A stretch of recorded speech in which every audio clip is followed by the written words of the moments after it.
देखिए, बिल्कुल भारत को विकसित राष्ट्र बनाने का विजन और जाहिर तौर पर अपने तीसरे कार्यकाल में किन लक्ष्यों की प्राप्ति के लिए सरकार आगे कदम बढ़ाएगी, उसकी समूची रूपरेखा आज लाल किले की प्राचीर से प्रधानमंत्री मोदी देश के समक्ष रखेंगे। देश ही नहीं बल्कि सबकी निगाहें पड़ोसी देशों पर भी टिकी होंगी। अंतर्राष्ट्रीय मुद्दों पर भी दरअसल प्रधानमंत्री मोदी लाल किले की प्राचीर से बोलते रहे हैं, लिहाजा ये देखना होगा कि क्या बांग्लादेश के मुद्दे पर भी प्रधानमंत्री कुछ बोलते हैं, क्या भारत के तमाम अन्य पड़ोसी देशों के बारे में उनका विचार रहता है, क्योंकि इससे पहले मैंने देखा था कि पाकिस्तान को लेकर और खासतौर पर बलूचिस्तान को लेकर उन्होंने एक बड़ी आवाज़ बुलंद की थी। तो राष्ट्रीय और अंतर्राष्ट्रीय मुद्दे दोनों पर प्रधानमंत्री मोदी के आज के विचार काफ़ी अहम हैं। ये भी आज की दिलचस्प घड़ी है कि तीसरे कार्यकाल का यह पहला संबोधन होगा लाल किले की प्राचीर से, और इसी के साथ प्रधानमंत्री मोदी भारत के तीसरे ऐसे प्रधानमंत्री हैं जिनको सर्वाधिक बार लाल किले की प्राचीर से झंडा फहराने का मौका होगा, क्योंकि इससे पहले पंडित नेहरू 17 बार, उसके बाद इंदिरा गांधी 16 बार और उसके बाद डॉक्टर मनमोहन सिंह का स्थान था जो कि 10 बार झंडा फहराए थे और पिछली बार प्रधानमंत्री मोदी ने उनकी बराबरी की थी। इस बार उनको वो पीछे छोड़ने जा रहे हैं। तो अपने आप में आज का दिन काफ़ी ऐतिहासिक है, काफ़ी खास है और सबकी निगाहें जाहिर तौर पर 7:30 पर झंडोत्तोलन होगा। उसके बाद 7:33 पर प्रधानमंत्री मोदी का जो संबोधन होगा उस पर टिकी होंगी, क्योंकि लगभग 1 घंटे तक के इस भाषण में पीएम मोदी जो रूपरेखा रखते हैं, सालों भर हम देखते हैं कि उसी दिशा में सरकार आगे बढ़ती है, उनके कार्यक्रम आगे बढ़ते हैं। तो आज का संबोधन काफी खास होने वाला है। मधुरेंद्र, आज का जो प्रधानमंत्री का संबोधन है वो सिर्फ भारतवासियों के लिए नहीं बल्कि पड़ोसी मुल्क और पूरी दुनिया के लिहाज से भी बेहद महत्वपूर्ण है, क्योंकि प्रधानमंत्री लाल किले की प्राचीर से सीडीएस का ऐलान कर चुके हैं, जो सामरिक लिहाज से बड़ा फैसला था 2019 में। आर्थिक मोर्चे पर एक के बाद एक बड़े ऐलान प्रधानमंत्री लाल किले की प्राचीर से कर चुके हैं और अब विकसित भारत के तौर पर, एक डेवलप्ड इकोनॉमी के तौर पर एक विजन पेश करेंगे।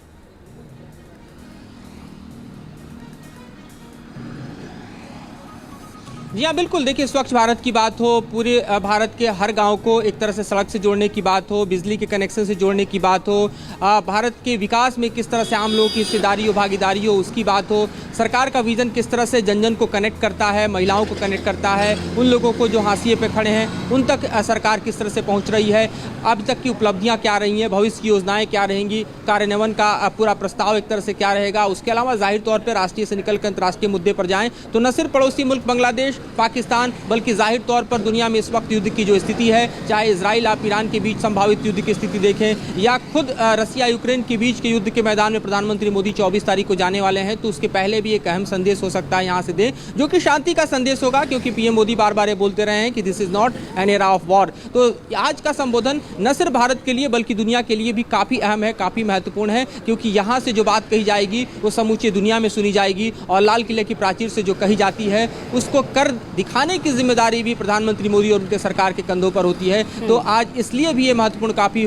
आज का संबोधन हो जाता है और जाहिर है कि चूंकि तीसरा कार्यकाल है और ये पहला संबोधन है तो एक बड़ी बात की उम्मीद की जानी चाहिए जो कि प्रधानमंत्री मोदी के शब्दों में देश के सामने प्रस्तुत होगी। लेकिन तो उसको लेकर लोगों में मधुरेंद्र, कई बार प्रधानमंत्री नरेंद्र मोदी ने लाल किले की प्राचीर से अपने संबोधन में पूरी दुनिया को चौंकाया है। 2016 आप याद कीजिए, बलूचिस्तान का जिक्र किया था लाल किले की प्राचीर से प्रधानमंत्री मोदी ने।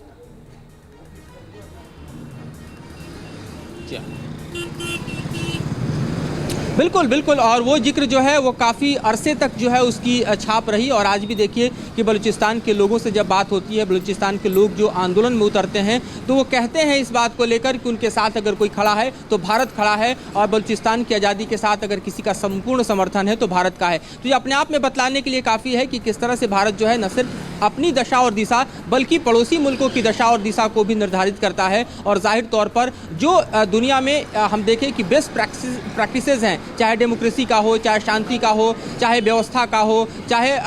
मानव जागरण का हो, चाहे आप देखिए कि पुनर्निर्माण का हो, हर क्षेत्र में भारत ने एक जो अपनी माइलेज क्रिएट की है उससे खुद को बात कर नहीं रखा बल्कि उसका एक अमिट छाप जो है वो दुनिया के अन्य देशों पर भी छोड़ता रहा है। लिहाजा भारत जब बोलता है तो निश्चित तौर पर दुनिया सुनती है और प्रधानमंत्री मोदी बोलते हैं तो कहते हैं कि 150 करोड़ भारतवासी बोल रहे हैं। ये 150 करोड़ भारतवासी की आकांक्षाएं हैं, उनकी अपेक्षाएं हैं। तो ऐसे में उनका ये बोलना अपने आप में देखिए तो संपूर्ण राष्ट्र को एक सूत्र में बांधने का काम करता है। और जाहिर है कि भारत जो कि तेजी से एक विकसित अर्थव्यवस्था है उसको आगे ले जाते हुए किस तरह से जन जन को इससे कनेक्ट करना है और भारत को एक विकसित राष्ट्र के तौर पर स्थापित करने के जो योजनाएं हैं उसका भी एक पूरा का पूरा खाका जो है प्रधानमंत्री मोदी हर बार खींचते हैं, तो वो भी आज देखा जाएगा। मधुर, निश्चित तौर पर देखिए 2014 जब पहला भाषण था प्रधानमंत्री नरेंद्र मोदी का, लाल किले से, तो उन्होंने मेक इन इंडिया का नारा दिया, खुद को प्रधान सेवक कहा। 2023 तक आते आते हम बात करें तो एक बड़ी घोषणा और एक बड़ा लक्ष्य भारत को 5वीं सबसे बड़ी अर्थव्यवस्था बनाने का था। 2024 में और क्या बड़ा लक्ष्य रह सकता है सरकार का, क्या घोषणा हो सकती है, क्या ऐलान हो सकता है?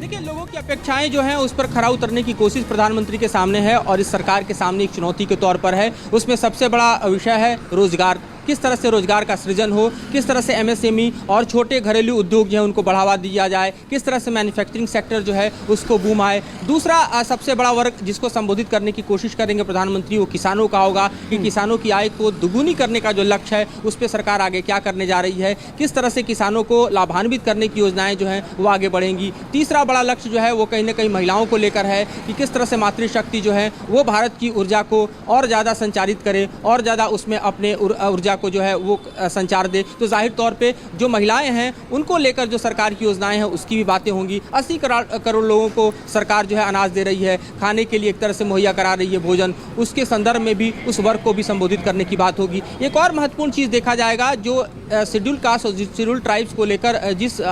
क्रीमी लेयर की बात दरअसल हमने देखा कि पिछले दिनों सुप्रीम कोर्ट ने कही, उसको सरकार ने कैबिनेट के बाद तो खारिज कर दिया है। तो उस वर्ग को भी दरअसल प्रधानमंत्री मोदी अपने संबोधन में एक तरह से संबोधित करने की कोशिश करेंगे ताकि उसको आश्वस्त मिले कि कोई बंटवारा क्रीमी लेयर को लेकर SC ST क्लास में नहीं होने वाला है।